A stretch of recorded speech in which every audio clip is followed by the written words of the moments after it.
I really think that the Anglican Church owes me a beer because somebody told me again at lunch that I was the reason they became Anglican. I can never convince anybody to become Catholic for some reason, but anyway. It's the closest you can get to being Catholic without going to hell, I guess.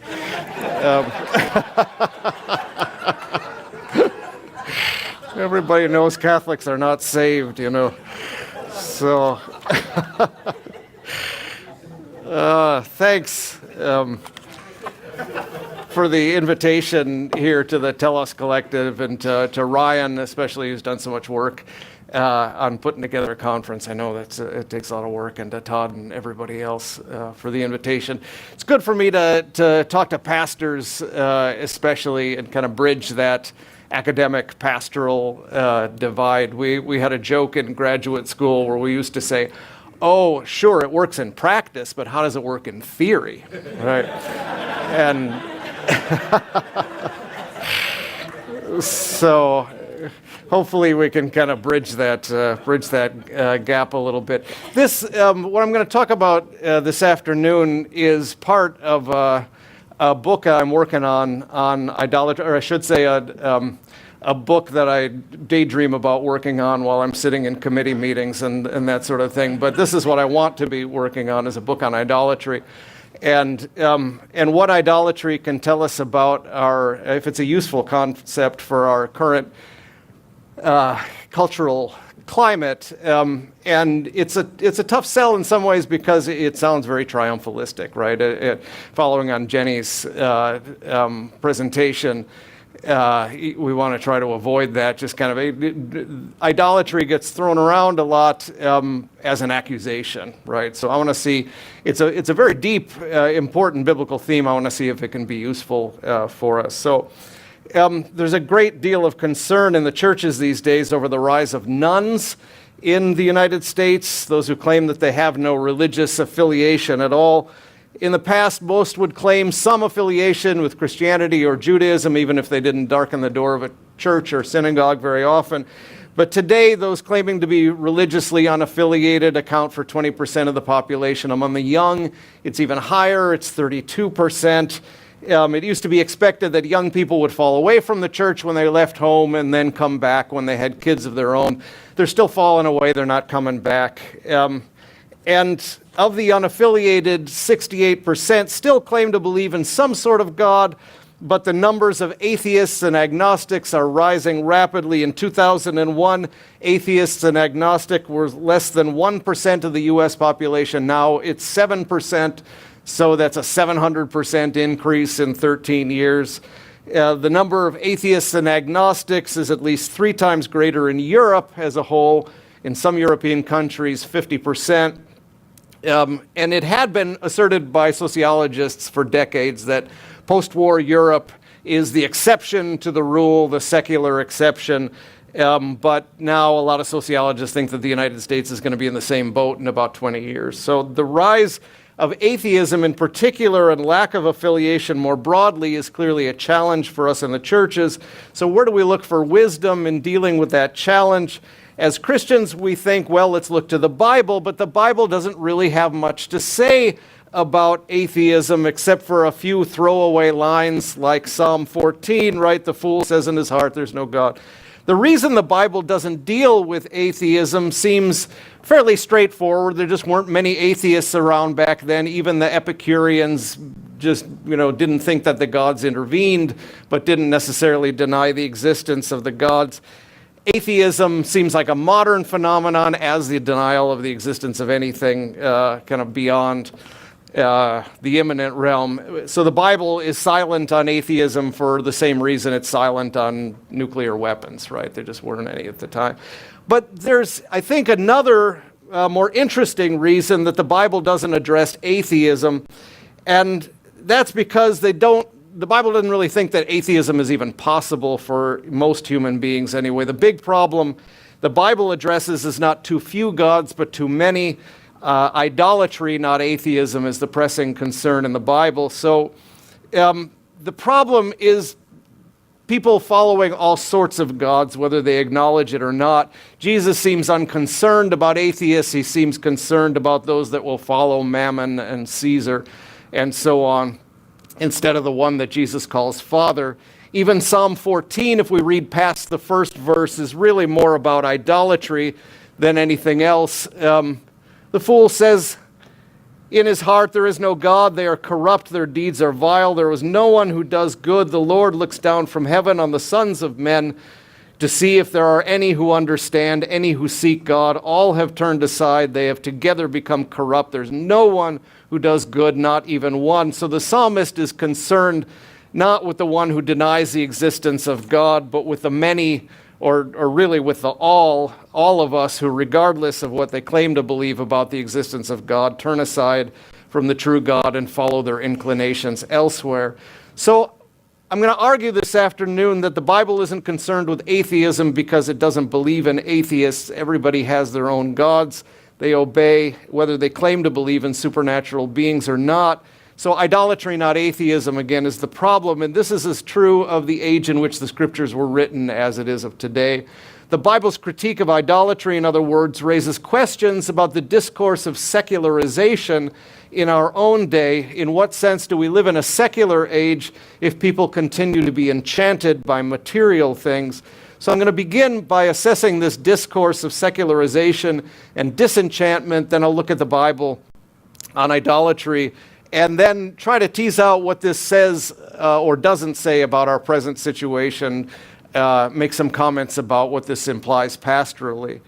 So the common discourse in the West pictures this two-tiered social imaginary. You've got the supernatural layered on top of the natural, transcendence on top of immanence, religious on top of secular, enchanted on top of disenchanted. In each case, you can do away with the top layer and the bottom layer remains intact. So describing the world this way means that Christians and other so-called believers are at a disadvantage in public discourse. We are those peculiar people that think there is something beyond what is immediately evident to the senses. Everybody agrees on the bottom layer, the immanent realm, but we believe in something on top of that. Despite the apparent ability of many people to operate perfectly well without it. And so we are believers confronting non-believers. They have facts, we have beliefs, and so on.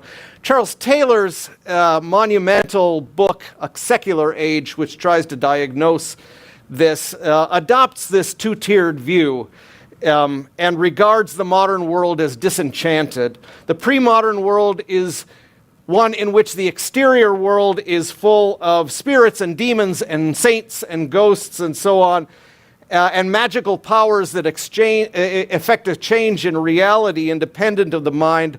For disenchantment, Taylor endorses Max Weber's term Entzauberung, which means the kind of diminishment of Zauber, which is magic, right? And it begins, he says, in the late medieval period, what he calls reform. Medieval piety was based in driving out bad magic with good magic, which is the sacraments and the sacramentals like relics and so on. And then this movement of what Taylor calls reform wants to empty the world of magic so that God will be all in all. The mediation of God's power by objects or by priests, by sacraments. We're going to do away with that so there's no distraction from or rivalry to God. And the unintended consequence, Taylor argues, of this disenchantment of the material world is a concentration on the worldliness of the world, and eventually God can become superfluous to that. So in an enchanted world, Taylor says, meaning resides out there rather than in here, out there in the world of holy objects. In a disenchanted world, things continue to evoke meanings within us, but that's interior, it's not exterior. In the enchanted world, on the other hand, the things affect not just us, but things out there in the world, magical powers to stop lightning and so on. Martin Luther famously caught in the thunderstorm saying he'd become a monk if St. Anne stopped the lightning, and she did, and he did. And that changed things forever. Charged things can impose meanings, as he says. I am by no means hinting that St. Anne should have let the lightning... Anyway, right.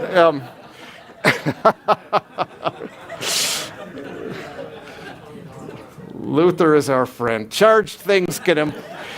According to Taylor, charged things can impose meanings in an enchanted world because meaning resides in the external world. We think of this meaning as including us or perhaps penetrating us. That's a quote from Taylor.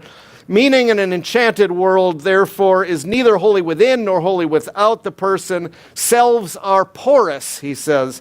People describe themselves as taken over in the grip of melancholy. A modern person, by way of contrast, can take some distance from melancholy by thinking, well, it's just a matter of body chemistry.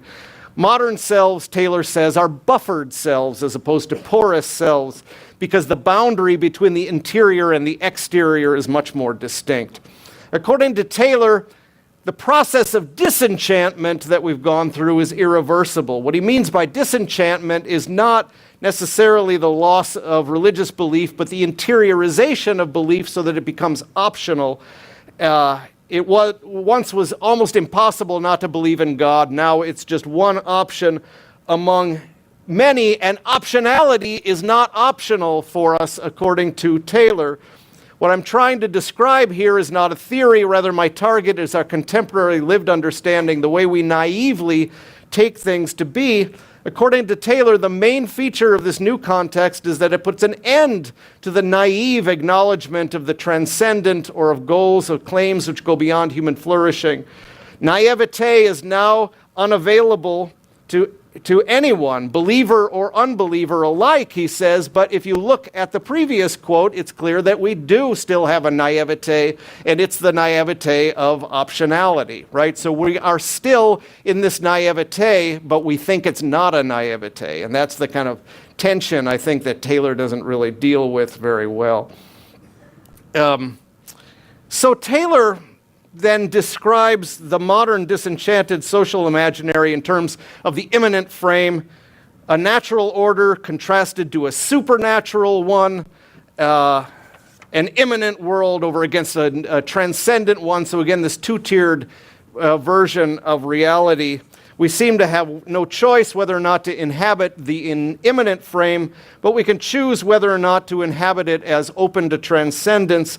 He says, quote, the imminent frame is common to all of us in the modern West. Some of us want to live it as open to something beyond. Some live it as closed, end quote. And of the latter, he remarks, quote, a race of humans has arisen which has managed to experience its world entirely as imminent. And I just think he's wrong about that. So let's go to the Bible on idolatry. If Taylor's description of such people is accurate, then all Christianity has to offer is something extra, something on top of their worldly existence that they don't currently find necessary. What I want to suggest, on the other hand, is that we look at the biblical critique of idolatry for a better description of what's going on. According to the Bible, there are those who are clearly enchanted by merely imminent things. Instead of serving God, they serve mammon, etc. And this is, this is a depiction from Black Friday.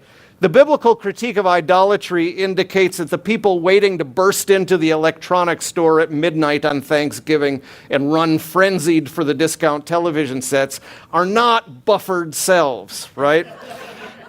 Worship, in other words, is not something superfluous to mundane life, but rather something that's already practiced there and ubiquitously, right? Let me say that again. Worship is not something superfluous to mundane life, but rather something already practiced there and ubiquitous. So when we think of idolatry, we think of the golden calf. I didn't notice this before, but look at the symmetry between these two pictures, right? There's this kind of, anyway. Golden calf, right? The English term idol comes from the Greek eidolon, which indicates something that lacks substance, something vacuous. The Old Testament refers to idols as things of naught, vanity, wind and confusion, and so on, despite the fact that idols are physical, material things, and God is not, right? God is not tangible in this sense. Isaiah, for example, is incredulous that a man can use half a block of wood to cook his meal and then bow down and worship the other half. As Moshe Halbertal and Avishai Margalit have argued, the Hebrew Bible doesn't regard idolatry primarily as an error, as the mistaken belief that the wood is in fact a god, but the problem is betrayal and not stupidity. The key question is not what people believe, but how they behave. And that, I think, is really crucial. What constitutes idolatry is usually not the mistaken attribution of certain qualities to material objects, but the attitude of loyalty that people adopt toward created realities. That's not to say that idolatry can't be metaphysical. It's just that that doesn't seem to be the main problem that the Bible is dealing with. The Bible usually considers allegiance most commonly to be the decisive factor. So the primary biblical images for idolatry are adultery and political disloyalty. So adultery, as in the story of Hosea, right? And there the problem is not belief, it's desire or devotion. And the metaphor of political disloyalty, as exemplified in the warnings against exchanging the kingship of God for that of human kings, as in 1 Samuel 8, right? God says to Samuel, it's not you they have rejected, but me, not wishing me to reign over them anymore. They are now doing exactly what they have done to me since the day I brought them out of Egypt until now, deserting me and serving other gods.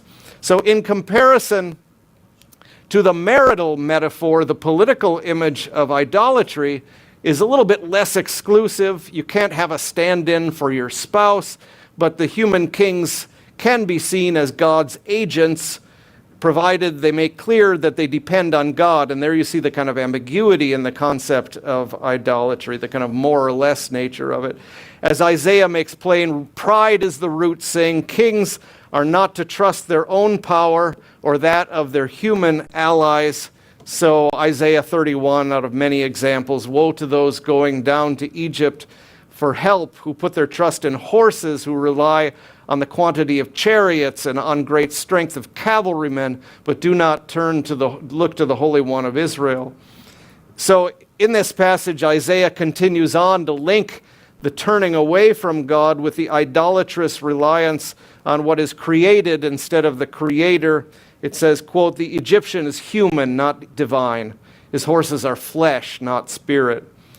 And so here again, idolatry is fundamentally a matter not of mistaking material things for God, nor of consciously attributing God's attributes like immortality and omnipotence to an earthly king. The key question is one of trust or devotion. So the kings are guilty of idolatry, self-deification, when they rely upon their own power and neglect the source of true power, and their subjects are guilty of idolatry when they transfer obedience from God to the king. So two important conclusions from this political image of idolatry, I think. First, idolatry is not necessarily a black and white issue. Most forms of idolatry, like devotion, are on a continuum of more and less. Israel is allowed to have kings, but only with a great deal of ambivalence. Sometimes they're instruments of God's purposes. Sometimes they threaten to usurp God's place. Secondly, if idolatry doesn't depend on the deliberate attribution of divine qualities to human kings, then it may be the case that political idolatry did not die with the ancient empires. The attribution of sovereignty to the nation state, the glorification of the nation, the reliance on military might, the threat to destroy the world with nuclear weapons to ensure one's own survival, right? All of that makes, relying on horses and chariots look pretty meek. So the critique of idolatry in the New Testament is once again, as we go from the Old Testament to the New Testament, it's not restricted to the explicit and intentional worship of gods with other names, but rather pertains to the disproportionate devotion shown to all manner of created things. Jesus' admonition about God and mammon in the Sermon on the Mount makes clear that people are prone to serve money as a god, and that you have to choose between the true God and the false God. The Greek word for serve here, doulouin, is most commonly used for the master-slave relationship and allegiance to gods, and the term mammon is left untranslated so that it sounds like a proper name, a personified god. Jesus' warning is given in the context of other sayings on trust in God over trust in worries about material goods. This is Matthew 6, right? The saying against storing up of treasures on earth is concluded with, "For wherever your treasure is, there will your heart be too." So idolatry, again, is not so much a matter of conceptual error as devotion. One can be perfectly clear conceptually that coins made of earthly metals are not actually divine beings, and yet one can be an idolater if one trusts in money to provide security. That's especially clear in the Pauline letters. And it's interesting, by the way, to see how money disappears over the course of human history. It's originally very tangible. It's gold and cows and things like that. And now we're into virtuality, Bitcoin, right? And it becomes, in some senses, more idolatrous the more it vanishes, the more intangible it gets. But more on that later. And I think this is clear in the Pauline letters as well. Colossians follows the general idea from the Old Testament that idolatry is devotion to what is earthly as opposed to what is heavenly. So earthly, but not necessarily tangible. That's why you must kill everything in you that is earthly: sexual vice, impurity, uncontrolled passion, evil desires, and especially greed, which is the same thing as worshiping a false god. And in Paul's letter to the Philippians, he laments those for whom their destiny is destruction. Their God is their belly. Here it says stomach, but I like belly, the translation belly, better. Their glory is in their shame. Their mind is set on earthly things. In the first chapter of Romans, Paul associates sexual vices, injustice, greed, murder, and a host of other sins with worshiping and serving the creature instead of the creator. So the point, again, is that the Bible sees that humans are spontaneously worshiping creatures whose devotion falls on all kinds of things that are not God: armies, status, money, even their own bellies. And not intending to worship a false god does not rescue one from idolatry. In fact, when we think we don't have another religion or aren't religious at all, it makes it that much harder to root out. The biblical view complicates the two-tiered description of reality that we're accustomed to. The distinctions between transcendence and immanence, in other words, enchanted and disenchanted, religious and non-religious, believers and non-believers, all of those divisions get scrambled by the biblical critique of idolatry. And that's really an important point. And I think that's what Taylor is lacking. So, novelist David Foster Wallace gave a famous commencement address at Kenyon College in 2005, in which he said, "In the day-to-day trenches of adult life, there is actually no such thing as atheism." That's where I get the title of the lecture. There's no such thing as not worshiping. Everybody worships. And the compelling reason for maybe choosing some sort of God or spiritual type thing to worship is that pretty much anything else you worship will eat you alive. Wallace, if you get a chance to read the whole address, it's pretty interesting. His novels are really interesting as well. Wallace continues on to name some of those other forms of worship. He says, quote, "If you worship money and things, if they are where you tap real meaning in life, then you will never have enough, never feel you have enough. Worship your body and beauty and sexual allure, and you will always feel ugly." And he goes on to talk about power and intellect, and we could easily add to the list celebrity, security, sports fanaticism, the worship of the self, which in some ways encompasses all the rest. And Wallace comments, quote, "The insidious thing about these forms of worship is not that they're evil or sinful, it's that they're unconscious. They are default settings," end quote. So in other words, as in the biblical view, it's not primarily about belief, but about behavior. And our current cultural context offers ready examples of such worship. I'll just talk fairly briefly about a couple of these. Nationalism is resurgent, right? We're going to make America great again, guide our foreign policy on the principle of America first. Nationalism has long been considered a religion by many scholars.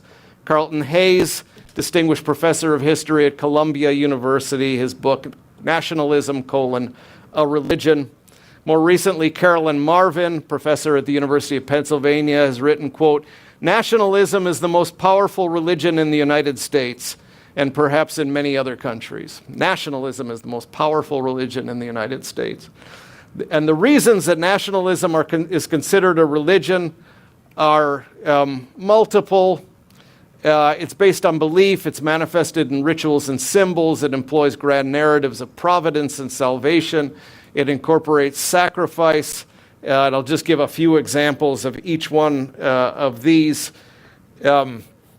Depends on belief in something not empirically verifiable, the nation, which Benedict Anderson calls the imagined community. Secondly, it depends on rituals and symbols, such as those surrounding the flag. All of the different kind of liturgical rites around how to handle a flag. Monuments to memorialize national leaders. This is what you see if you look up into the dome of the Capitol building in Washington, D.C. It's a painting done in the 19th century called The Apotheosis of Washington, the becoming God of Washington, and it's Washington ascending to the heavens, surrounded by all these mythological figures. Statues honoring those who have sacrificed in war on behalf of the nation. Holidays, military parades that celebrate the nation, and of course the Pledge of Allegiance. This picture here is the picture that I asked Oxford University Press to put on the cover of my book, The Myth of Religious Violence, and they thought it was a little bit too incendiary. This is the way American school children used to salute the American flag before Adolf Hitler made this gesture unpopular in the United States. And in 1940, Congress changed it to hand over heart. But it's a pretty arresting image. Nationalism uses grand narratives of providence and salvation. One example of that, Melville's contention that we Americans are the peculiar chosen people, the Israel of our time. Long enough have we been skeptics with regard to ourselves and doubted whether indeed the political Messiah had come, but he has come in us, if we would but give utterance to his promptings. And let us always remember that with ourselves, almost for the first time in the history of the earth, national selfishness is unbounded philanthropy. National selfishness is unbounded philanthropy, for you cannot do a good to America, but we give alms to the world. You can see this on the nightly news if you want more recent examples of this. Anyway, it involves finally sacrifice. You might have seen the T-shirts and the bumper stickers. Only two defining forces have ever offered to die for you, Jesus Christ and the American soldier. Yeah, kind of breathtaking. I don't know if you've seen this before. Yeah, lots that could be said about that. I mean, the one thing that comes to mind when I see this is the George Patton quote. Have you seen the George C. Scott version of Patton, right? You know, nobody ever won a war by dying for his country. He won a war by making the other poor dumb bastard die for his country, right? And so that's what's on offer. Anyway, now Charles Taylor takes up this issue about patriotic rituals, and he says that, yeah, we continue to have these patriotic rituals in the secular world, but he thinks they're essentially distinct from religious rituals as experienced in pre-modern societies. He says, of course, we go on having rituals, we salute the flag, we sing the national anthem, we solemnly rededicate ourselves to the cause, but the efficacy here is inner. We are, in the best case, transformed psychologically. We come out feeling more dedicated. The symbol now invokes in the sense that it awakens the thought of the meaning in us. So it's interior again. We are no longer dealing with a real presence. We are no longer dealing with a real presence. We can now speak of an act as only symbolic. And I think this is deeply misleading. I think Taylor is right that we certainly speak this way, but I don't think he's sufficiently attentive to why we speak this way now.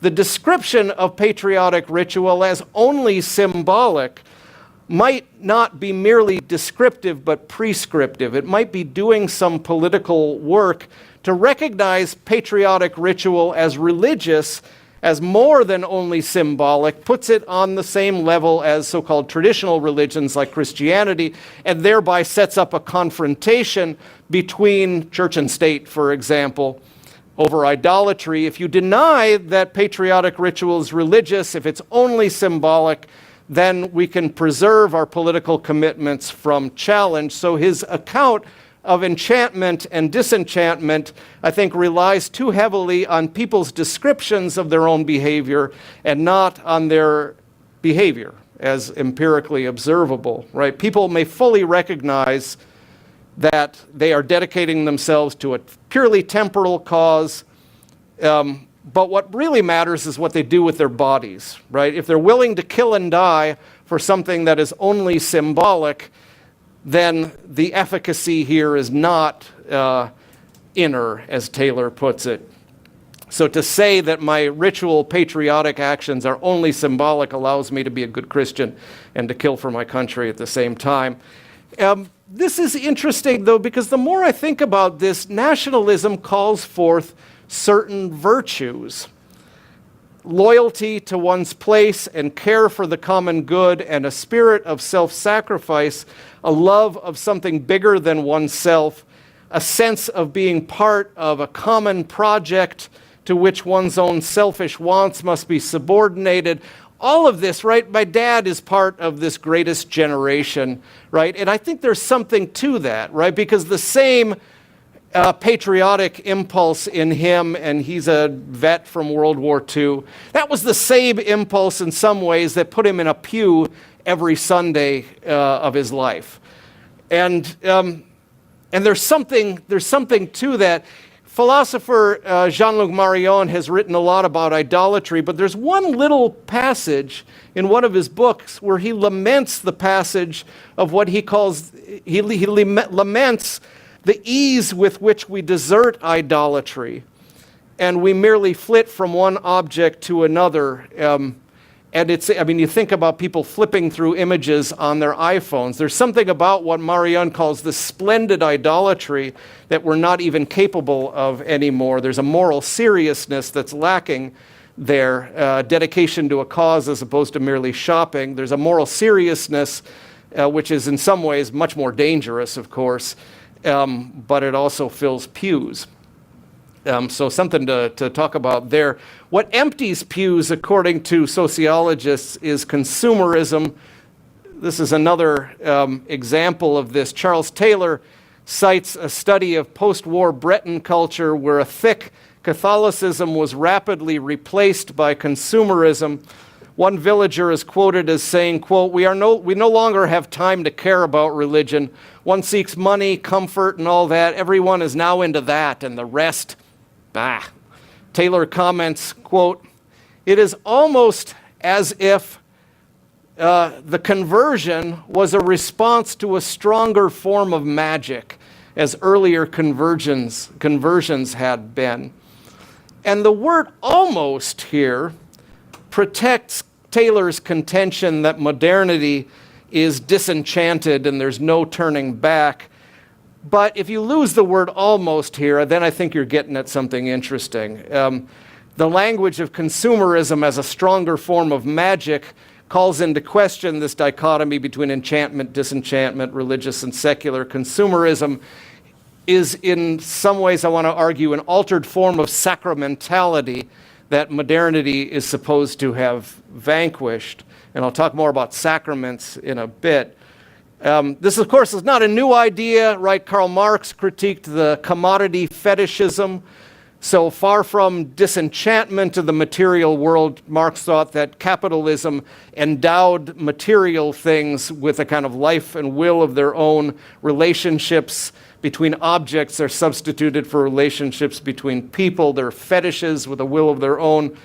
And this is idolatry in the specific sense of attributing divine powers to a human creation, which Marx, of course, thinks characterizes all religion. It's nothing more than projection. And there exists today a significant body of empirical studies examining the religious function of commodities in a consumer society. There's an article entitled "The Sacred and the Profane in Consumer Behavior" that typifies this approach. The authors analyze, the social scientists, they analyze social scientific data on consumer behavior and conclude that what characterizes the sacred, objects set apart and accorded reverence, is also typical of consumer behavior, although such commodities are usually considered profane because they have no connection to what we usually consider religion. And the authors argue that two processes at work in contemporary society are the secularization of religion and the sacralization of the secular. Consumer behavior shapes and reflects these processes. In other words, what they mean by the secularization of religion is the emptying of the churches, and what they mean by the sacralization of the secular is typified by this treatment of commodities as sacred. Some Christians think of idolatry as the dragging down of God into the material world, so hence the Decalogue's prohibition on images. Jacques Ellul, for example, thought that modern Westerners put their trust in money out of our inability to accept that we have an invisible God. I mean, it's tough to believe in an invisible God, right? So we make God visible, and that's what idolatry is. But consumerism, on the other hand, I think it is in many ways the opposite of materialism. It's the mystification of the material world. It's not dragging God down to the material world, it's dragging the material world into this kind of realm of misty transcendence. If we trace the history of consumerism over the course of the 20th century, for example, we see this increasing flight from the material world. Detachment, not attachment, characterizes a consumer society. We need to be dissatisfied with our stuff so that we continually move on to the next thing to keep the wheels of production going. Dissatisfaction and satisfaction cease to be opposites in some ways because pleasure is in the desiring and not in the object itself. And so desire itself becomes the goal. And you can see this if you look at the course of advertising over the course of the 20th century. Early 20th century advertising, here's a shoe, and then the text explains why this is a superior shoe and you ought to buy the shoe. So it's all about the shoe.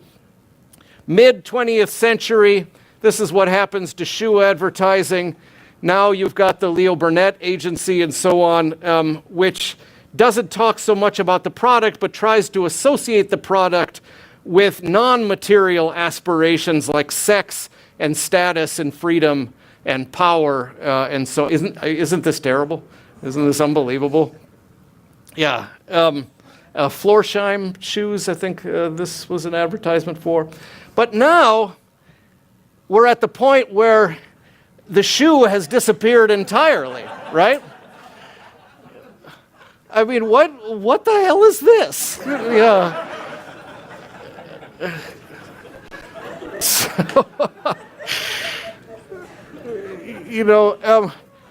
Naomi Klein talks about this, how what matters is not the product, but the brand, right? There was just a series of empirical studies that came out by researchers from Duke University and Tel Aviv University. And they found that subjects with strong traditional religious ties were much less likely to choose brand names, choose name brands for products that are used as a form of self-expression. So their study, which was published in the journal Marketing Science under the title Brands, the Opiate of the Non-Religious Masses, concludes that consumer behavior and brand loyalty function as substitutes for traditional religion. So corporations, through outsourcing, have tried to shed their bodies and concentrate on the mysticism surrounding the brand. Online merchandising, of course, has exacerbated this trend of the kind of flight from the material world. As Klein says, quote, liberated from the real-world burdens of stores and product manufacturing, these brands are free to soar, less as disseminators of goods and services than as collective hallucinations, which I think is a wonderful quote. And so brands, not products, are what matters, precisely because brands say something not about the product, but about the person who associates themselves with the brand.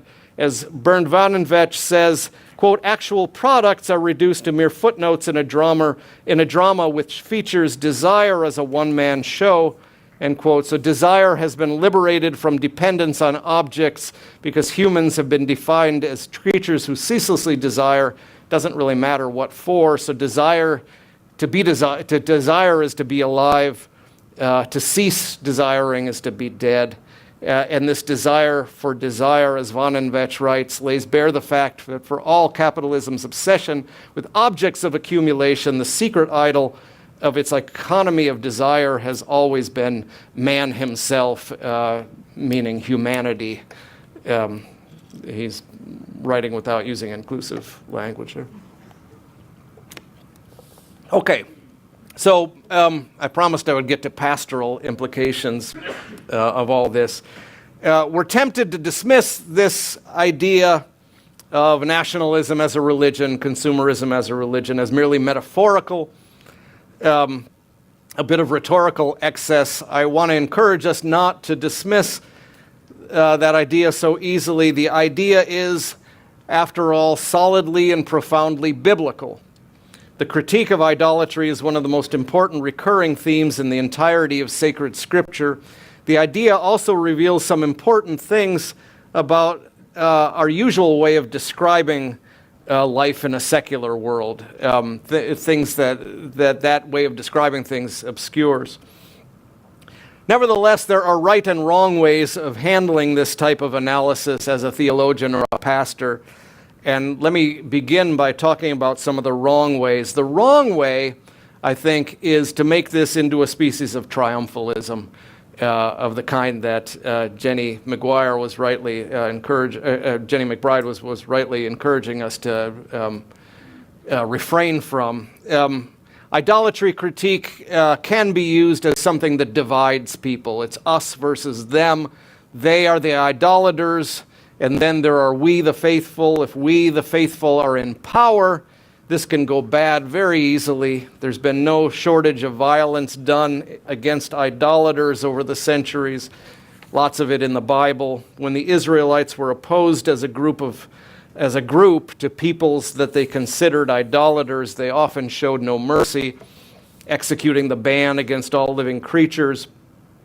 Idolaters within the group, religious minorities, we might call them today, have often fared no better at the hands of the powerful throughout Christian history. In the context of colonialism, the practices of the heathen locals were often regarded by missionaries as idolatrous. Every effort was made to stamp them out, either through overt violence or compulsory education. In our own context, when the church is not in power, the condemnation of idolatry is a prophetic stance against the powers that be, but the temptation here is that the church, in this view, stands self-righteously over against the predominant culture. We are at such a distance from the idolaters that we can shake our fist at them and condemn the unfaithfulness of the culture and all that sort of thing. So rather than reach out in a missional stance, we relish our minority status as the faithful remnant. We seek to create enclaves of the pure. I don't think all of the critiques of Rod Dreher are fair, but some of the Benedict option stuff, you can kind of sense some of this. A couple of things I think need to be kept in mind with regard to idolatry critique. First, as already mentioned, idolatry is usually on a sliding scale, a continuum of more or less.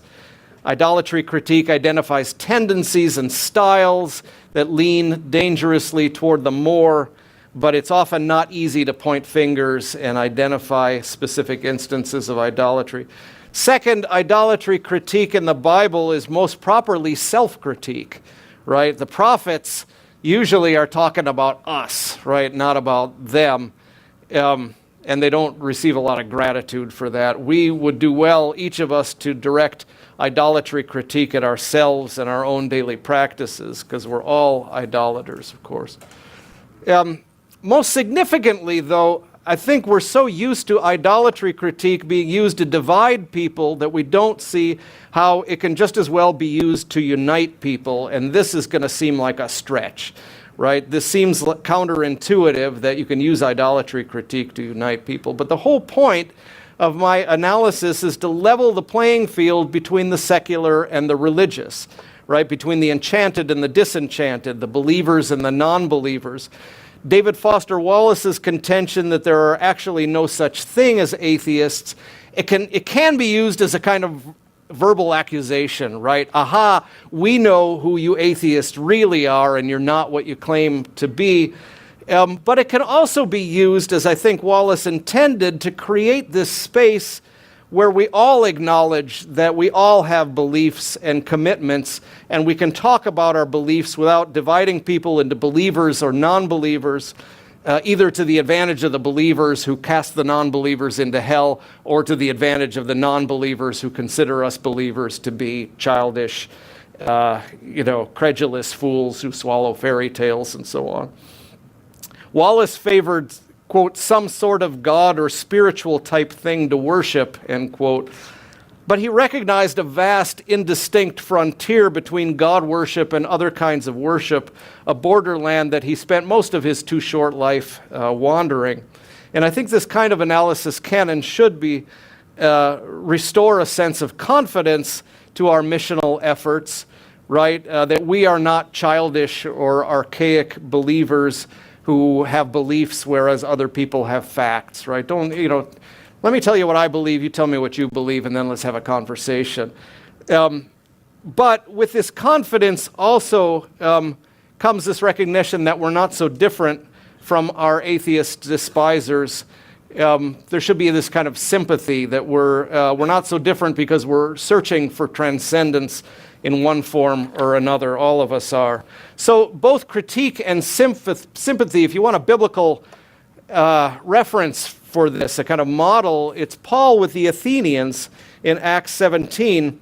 It says he's greatly distressed to see that the city is full of idols, but he then calls the citizens of Athens deisi daimonesterus, which the King James Version translates as too superstitious, but the NIV renders it very religious.